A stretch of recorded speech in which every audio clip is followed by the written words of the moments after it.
Hey guys, I'm happy that you are here. My name is Bechoy and I am your plantito from Mindanao. Tara at samahan niyo ako sa aking plant journey.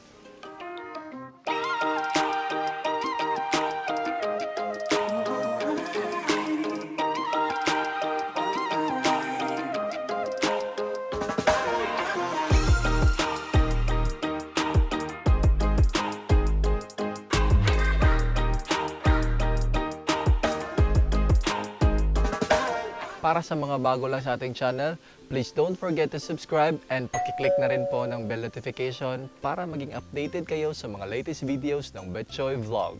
And today's episode will be another care tip and propagation video. And isi-share ko sa inyo guys yung aking mga tips and secret tricks kung paano ko ma-achieve yung healthy, lush at magagandang dahon ng aking mga syngonium na plants. And later on also, ipapakita ko sa inyo kung ano yung mga tamang procedures sa pag-propagate ng ating mga syngonium na plants. Syngonium plants belong to the family of Araceae at kadalasan silang nakikita sa southern Mexico, Central and Southern America. Ang mga syngoniums ay tinatawag din ng mga arrowhead plants or arrowhead vines primarily because of the shape of its leaves na parang arrow. Ang mga syngoniums ay mga trailing type or climbing type of plants, so eventually you will be needing a pole to support its growth.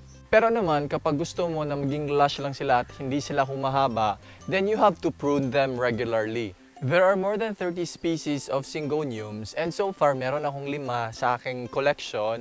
I have the moonshine, meron din akong batik, at saka itong ating syngonium albo, pink splash na syngonium at ang ating strawberry ice na syngonium. So ito guys, ito naman yung aking syngonium albo and tinatawag siya na albo, it's because of its white variegation. And currently meron siyang 5 dahon and unfortunately ito merong isang dahon na na-damage. Sa ngayon, yung makikita natin na kanyang mga variegations are splashes of white, but there is a possibility later on na magkaroon ito ng half moon or yung full na white variegations. And I've had this syngonium albo for almost a month na. And so far, wala naman akong problema nito. They're very easy to take care. And mabilis din sila magdahon actually. This one naman is my pink splash na syngonium. And if you can see the leaf here, ito yung typical na arrowhead form niya.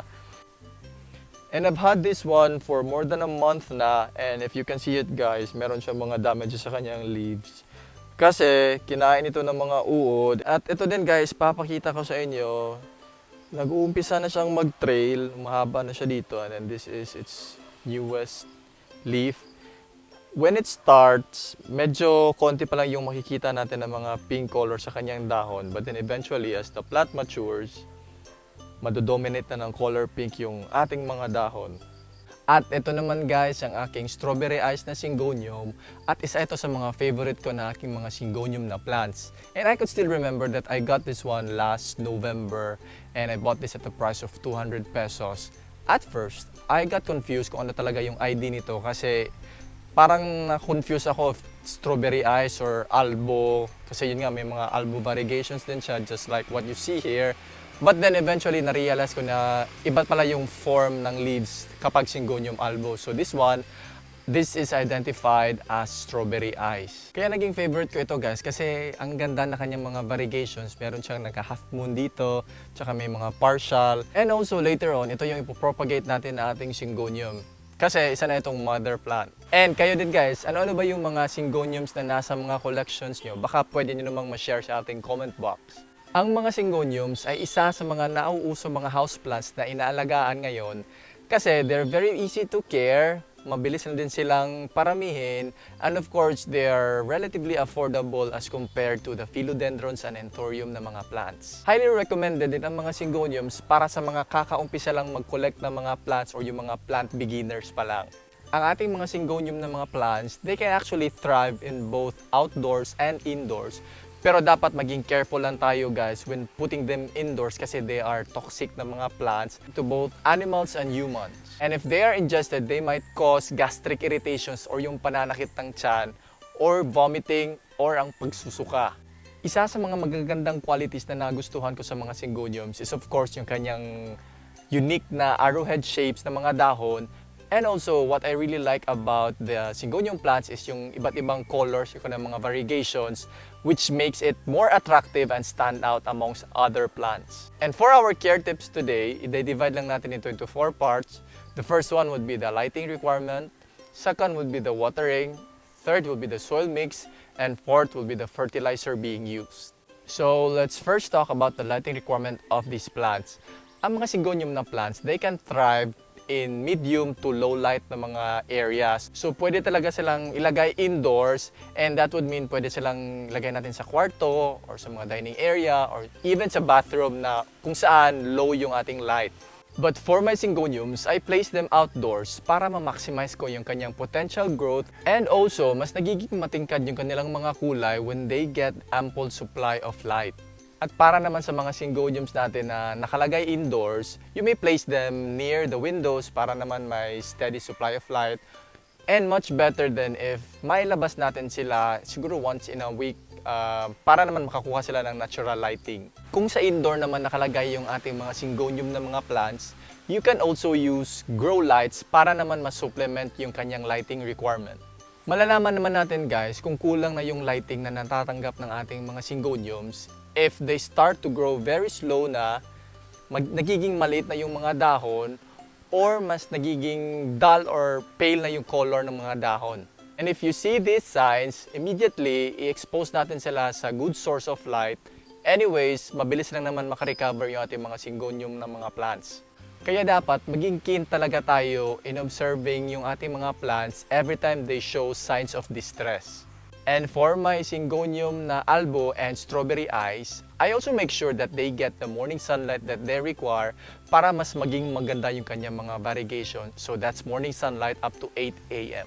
But I make sure na up to 8 a.m. lang yung kanilang morning sunlight exposure, kasi beyond 8 a.m. that would be too hot na for the plants, considering na yung ating mga Syngonium na mga plants, maninipis lang kanilang mga dahon, so that might cause sunburn.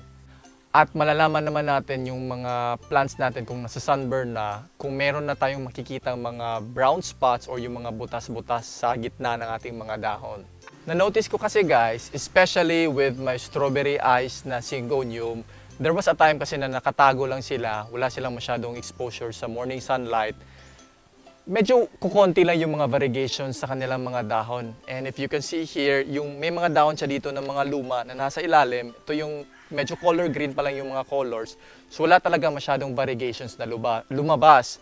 Pero nung in-expose ko na sila sa morning sunlight, nagsilabasa na yung mga panibagong dahon na may mga variegations na. So doon ko na-conclude na they really prefer na ma-expose sa morning sunlight. Pero guys, take note lang natin na para naman mapalabas yung mga variegations na ating mga plants, there are various factors affecting it. And this includes yung humidity sa area, yung kanyang lighting na nakukuha, yung kanyang, of course, yung kanyang medium, and the nutrients that it gets. And that's it for the lighting requirements. And now let's proceed to the watering needs of our plant.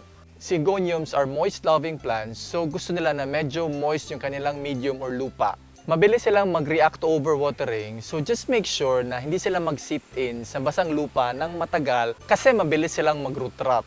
And i-case example ko lang itong aking Syngonium na moonshine. I got this one maybe 2 weeks ago siguro, and when I got this one, hindi ko na siya na-repot and nalagay ko siya sa isang area na nababasa siya ng ulan. So what happened was that meron talagang mga signs na na-overwatered na siya, and in fact may mga dahon na talaga na nalanta. So what I did was that I just immediately repotted it in a new soil mix, and ngayon medyo nakaka-recover na siya at unti-unti nang naglalabasan yung mga panibagong dahon. So guys, if you see na nag-start nang nagyayellow yung mga tips ng ating mga dahon, it's showing signs na baka na-overwater na or nagro-root rot na yung ating mga plants. So dapat careful talaga tayo sa pag-water na ating mga Syngonium na plants. So for my Syngonium plants, I water them siguro mga once a week lang. And before I water them, I make sure na yung first half inch ng kanyang topsoil is dry na. And there is no better way to check the condition of your soil but by feeling it. So very reliable talaga yung paggamit natin ng finger test para ma-check yung condition ng ating soil. Pero kapag matagal ka na at medyo familiar ka na talaga sa mga plants mo, just by looking at the topsoil of your plant, malalaman mo na kaagad kung kailangan na nilang i-water. And every time I water my Syngonium plants, I really make sure that they get the amount of water that they need. And of course, dapat evenly din yung ating pag-water sa ating mga Syngonium na plants. So what I usually do is full watering, and that is I water the topsoil of my plant evenly, surrounding niya talaga, until such time na makita ko na mag-drain na yung water sa kanyang potholes, then I stop. That is one thing of making sure na nakukuha talaga ng ating mga plants, especially yung soil, yung right amount of water. We also need to take note, guys, that there are various factors affecting the soil condition of our plants. At unang-una dyan is ang weather. Of course, kapag medyo mainit yung panahon, medyo sunny or summertime, mabilis mag-dry out yung ating mga soil during those times. At kung maulan naman, expect din naman natin na medyo matagal din mag-dry out yung ating soil. So it's really best na we check the soil condition first of our plant before we water them. We need to make sure also that in choosing pots for our plants, we need to choose the right size for its root system. At isa ding golden rule natin sa paghahalaman, dapat kapag pumipili tayo ng mga pots, dapat meron talagang potholes para naman sa water drainage. Na-notice ko rin kasi guys, meron kasing mga binibentang mga plastic pots na sa market lang nanggagaling, wala pa silang mga potholes. So kung minsan sa pagmamadali nating mag-repot ng ating mga plants, nakakaligtaan nating i-check kung meron bang potholes yung ating mga pots. Ang ending, nagsasuffer yung ating plants sa root rot. So for my Syngonium plants naman guys, I usually do misting since they thrive the most in an environment na may high in humidity. So in my case, I do misting once every morning, especially kung sunny or yung mainit yung panahon. Pero naman, kapag umuulan yung panahon or medyo cloudy, then there is no need na for us to do misting. So that's it for the watering needs, and now let's proceed to the soil mix being used for my Syngonium na mga plants. So since mahilig sa moist na medium or soil yung ating mga Syngonium na mga plants, I make sure na yung soil mix na gagamitin natin is able to hold moisture for the plant. And isa ding importanteng characteristic ng soil mix na aking kinoconsider is dapat draining din yung ating soil mix para naman hindi mag-sit in yung water sa ating soil mix, which will eventually cause root rot. And to summarize guys, the characteristics of the soil mix that I'm using for my Syngonium plants, it can hold moisture pero dapat well-draining pa rin, and of course dapat meron ding mga nutrients para makathrive naman yung ating plants. So ito na guys yung aking soil mix na na-prepare ko na earlier on. Ito din yung gagamitin natin later on for our propagation video. So ano yung mga components ng aking soil mix? So this is 50% loam soil, at yung loam soil na yung mag-hold ng moisture for our plants. 20% pumice, at ito na yung magpo-promote ng water drainage for the soil mix natin. We have 10% of cocoa cubes. Ito naman yung magsusupport ng aeration for our root system. And meron din tayong 10% of rice hull. At ito namang yung rice hull natin, ito yung mag-absorb ng excess moisture sa ating soil mix. And the remaining 10% will be our vermicast, and that will be our main fertilizer. Pero kung hindi naman present yung mga components na na-mention ko earlier, we can substitute it with other components naman, just like yung vermicast. If walang vermicast, then we can use animals manure, yung sa cow, yung sa goat, or sa horse.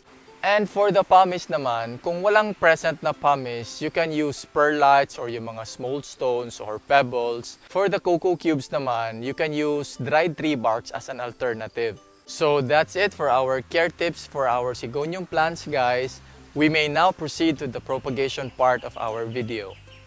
And ito na guys yung ating strawberry ice na Syngonium na mother plant natin, at ito yung ipopropagate natin. And aside from this plant, kailangan din natin yung ating, of course, knife para pang-cut sa ating mother plant, yung soil mix na nagawa ko na earlier, and yung mga pots na paglalagyan natin ng mga panibagong plants. And itong knife naman na gagamitin natin has been pre-sterilized now using an alcohol. And here is a closer look of our mother plant na strawberry ice Syngonium. You can see it here na may napagkatan na dati before I got this one. So itong part na ito, this is already the new plant. And the way I see it, I think meron tayong dalawang baby na mga plants na makukuha dito. We'll just try to pinpoint this these plants later on. And also, if you can see it here guys, meron tayong mga balat ng mga itlog na nakalagay dito sa ating soil mix. Yung trivia lang natin, yung balat kasi ng itlog, it's rich in calcium, so it's a good addition sa ating fertilizer for our plants. So ito yung magiging first cut natin guys. This part here on top of this unang napagkatan. So excluded na itong dahon na ito. So from here way up, and yung second plant naman natin na ikakat, see here, this part here kung saan nagsanga na yung ating syngonium. So I'm planning to cut this part here. So in cutting our plants, we need to make sure that hindi natin matatamaan yung kanyang mga aerial roots para makapag-survive yung ating panibagong plant. So dito lang, just below the roots ng ating plants, ito yung unahin natin i-cut. Of course, dahan-dahan lang natin. At ito nga, nag-snap lang siya. And we got this first plant natin. Here it is. So itong plant na nakat natin, meron siyang 4 leaves and meron siyang upcoming na pang-5. At ito naman yung ating pangalawang plant. Let's try to angle it better para makita nyo kung saan yung node niya. So itong part na to, this is a separate plant. So just cut it from here. And again, slowly lang. Kasi medyo malambot lang talaga yung node ng ating syngonium. So ito na yung ating pangalawang cutting. Yan. So meron din siyang 4 na dahon at itong isang napakagandang half moon na variegation for this cutting. At ito din guys, pakakita ko lang na meron siya ditong baby na plant or saha. And what I'm planning to do is just let this grow na lang muna before I propagate this one. There's also another way for us to propagate yung ating mga syngonium plants, and this is, I think, an easier method as compared to the earlier one. Pero applicable lang ito sa mga syngoniums na nagbavine na, just like this one. If you can see it here, medyo mahaba na itong part na ito ng ating syngonium, and meron na siyang naglalabasan ng mga aerial roots, this part, and also this part. So, ikakat lang natin yung area na malapit sa node, siguro mga 1/2 to 1 inch na distance from the node, and then iriripat lang natin sa isang separate na pot. Pero for this pink splash na syngonium, hindi ko muna ito propagate. I'll wait na lang siguro pag mag-sobrang lush na nito at saka uncontrollable niya yung kanyang growth. So, ito na guys, yung ating dalawang panibagong mga plants. Iriripat na natin ito sa separate na mga pots. So we'll be using this pot here and we'll try to fit in our plant and the roots first. So it's fit na fit yung kanyang size. So lagyan lang natin muna ng soil, mga 1/3 before we put the plant. At doon naman sa napagkatan natin ng mga plants natin guys, yung sa mother tsaka itong sa kanyang baby plant, you can also use cinnamon or detain. I-rub lang dito sa kanyang cuttings para mas mabilis siya maghilom. Pero in my case naman, wala kasi ako noon, so just have it done naturally yung kanyang pag-dry up. So ito na yung ating pot, meron na siyang 1/3 na soil, so just place the roots here. And I think mabilis lang itong ma-establish guys, kasi yung itong first top cut na nakuha natin, yung kanyang roots is naka-establish na sa soil. So magiging mabilis na yung kanyang pag-transition for this cutting. So just add in some more soil. So isang tip din, it's really recommended na kung magpo-propagate tayo ng mga plants, it should be on a day na hindi maulan. Kasi kapag medyo maulan, so that would mean medyo humid talaga yung environment, there's a tendency na matagal din mag-dry out yung ating cuttings. So baka di mag-survive yung ating plant in that case. Pero I'm not saying naman na it's a no-no na kaagad kapag umuulan and then magpo-propagate ka. It's just better done lang on a dry weather na day. And a little bit of reminder lang guys, para sa ating mga newly propagated na mga plants, that includes the baby plants and of course the mother plant, dapat wala muna silang exposure to direct morning sunlight. Even morning sunlight guys, wala muna, bright and shaded area lang muna. At para naman dito sa ating mga panibagong baby na mga plants, hindi ko muna sila i-water. Siguro I'll wait for mga 2 to 3 days before I water them. So ito na guys yung ating panibagong dalawang syngonium na mga plants. And I hope na nag-enjoy kayo sa ating episode today after I shared my care tips and yung ating propagation video for our syngonium plants. And before we end this video, let us do some shout-outs first. Shout out kay Lina Sison. Hi din kay Ma'am Herminia C. Panela. Hi kay Doris Saulon. Hello din kay Ismael Sumabat. Hi din kay Saldi Supriyadi. Hello kay Ma'am Nurin Macaria Minano. Hi din kay Lawrence Therese. I want to say hello to Sir Edgar Horlador. Hi din kay Sir Ray Silo. Hi din kay Mark Spencer Bautista. Hi ulit kay Ma'am Miriam Olinio from Canada. Hello din kay Ma'am Christine Esteban. And hi din kay Sir Chad Bereje. Please follow me on my social media accounts. On Facebook, our page is Bechoy Vlog. And on Instagram naman at LYKA, ang ating ID ay Bechoy_vlog. And let's talk about plants. And if ever meron kayong mga questions about plant cares or any other inquiries, and if meron kayong mga plants na gustong ipa-ID, you can send me a message sa ating mga social media accounts and I will try my very best na ma-answer yung inyong mga questions. Please don't forget to like, share, and subscribe. And of course, pakiclick na rin po ng bell notification para maging updated kayo sa mga latest videos ng Bechoy Vlog. Once again, this is Bechoy, your plantito from Mindanao. Happy planting!